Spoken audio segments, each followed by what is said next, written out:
जय हिंद। आज हम लोग देखने वाले हैं देयर का प्रयोग। देयर का प्रयोग जो है, सबसे पहले हम जानते हैं देयर का मतलब क्या होता है।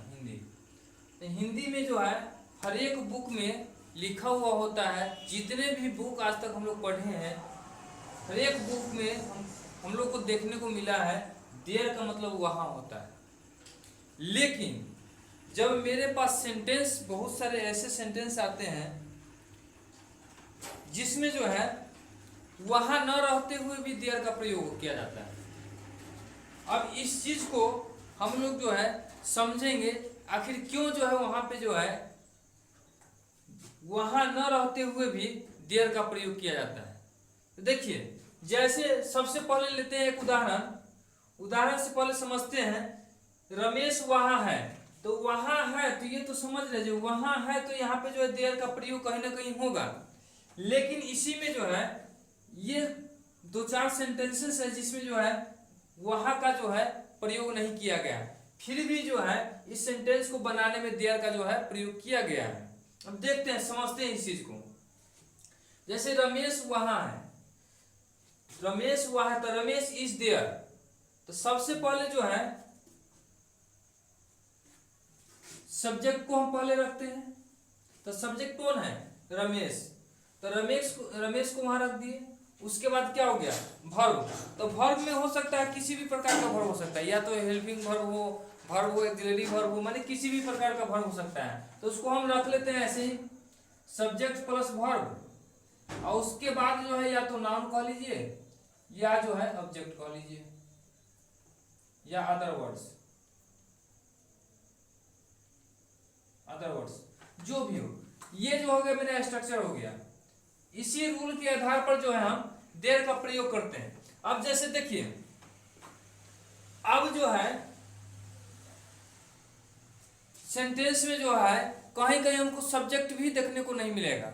तो सब्जेक्ट का फॉर्म भी हम लोग जो है पहचानेंगे और जानेंगे जो क्या होता है। इसके बारे में शायद वीडियो में बना चुका, नहीं बनाया होगा तो फिर मैं उस पर भी एक वीडियो लेके आऊंगा नेक्स्ट क्लास में। तो जैसे पहले मैं इसको समझते हैं। अब जो है ये तो समझ गए, शेर वहां है तो शेर द लाइन इज देयर। अब यहाँ इस दोनों सेंटेंस में जो है वहां जो है दिया हुआ, इसीलिए वहां के लिए देयर का प्रयोग किया गया है। लेकिन जंगल में एक हाथी है। अब यहाँ पे जो है इस सेंटेंस में जो है हमको जो है वहां का प्रयोग नहीं किया गया है।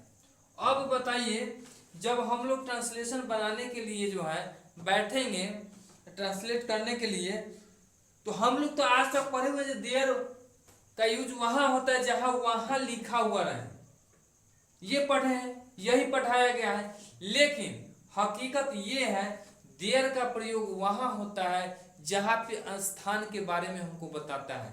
हमको देखिए, ट्रांसलेशन इन द सेंस माने सेंस के ऊपर बनाया जाता है ट्रांसलेशन। हमेशा जो है हम एक वर्ड को देख कर क्या ट्रांसलेट नहीं करेंगे, वर्ड का कहने का मतलब क्या बन रहा है, क्या कह रहा है, ये भी जानना बहुत जरूरी है। ये भी जानना जो है बेहद जरूरी है, तभी जो है हम अच्छे तरीके से जो है किसी भी सेंटेंस को जो है ट्रांसलेट कर पाएंगे। अब जैसे देखिए, जंगल में एक हाथी है। अब जंगल में एक हाथी है तो एक हाथी जो है किसी न किसी जगह पे है, किसी न किसी स्थान पे है। जब किसी स्थान या जब किसी स्थान या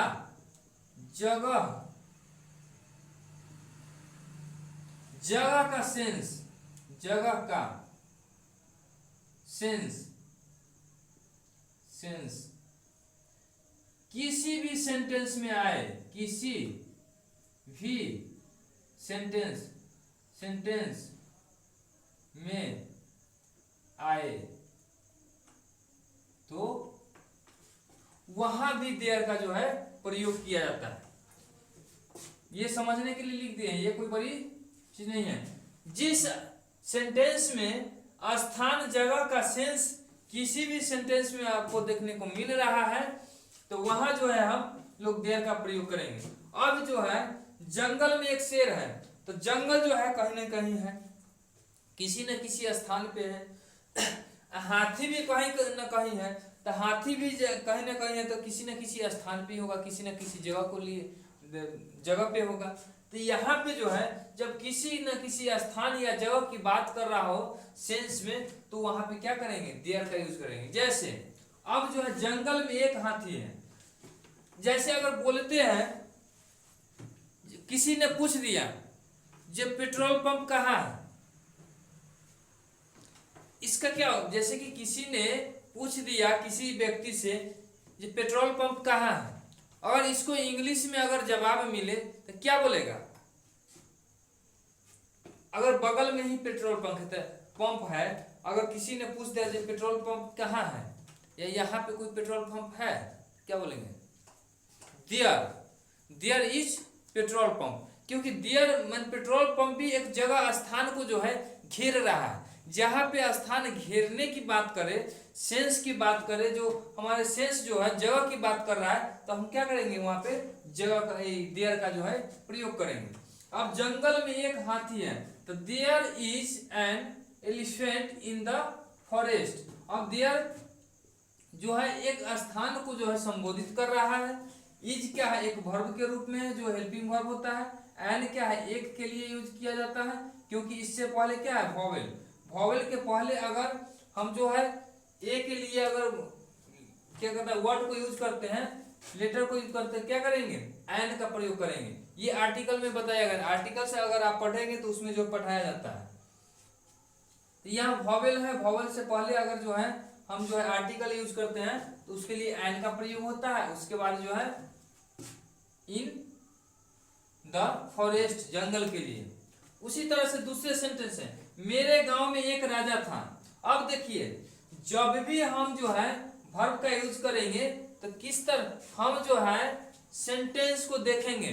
जो सेंटेंस मेरा जो है पास्ट की बात कर रहा है, फ्यूचर की बात कर रहा है या प्रेजेंट की बात कर रहा है, तो टेंस के अकॉर्डिंग जो है हम लोग हेल्पिंग वर्ब हो या वर्ब हो जो भी हो उसको यूज करेंगे। अब इसमें क्या है, पास्ट की बात कर रहा है, तो इसीलिए जो है हम जो वर्ब के रूप में वाज को जो है यहाँ पे यूज किए हैं। तो मेरे गांव में एक राजा था, तो मेरे गांव में there was a king in my village, माने देयर का प्रयोग जो है किस लिए, एक जगह का जो है संबोधित करने के लिए जो है हम यहाँ प्रयोग किए हैं। वाज था के लिए हो गया, एक एज हो गया एक के लिए, किंग हो गया राजा के लिए, इन माय विलेज माने मेरे गांव में, मे के लिए इन, माय मीन्स मेरा और विलेज मीन्स गांव। अब खेत में एक बकरी है तो there is a goat in the field. Field means क्या होता है, खेत। और उसके बाद गोट मीन्स बकरी, इन मीन्स में, और उसके बाद क्या है, ये आर्टिकल है। देयर आपको बता ही दिए, इज मीन्स है, ए मीन्स एक।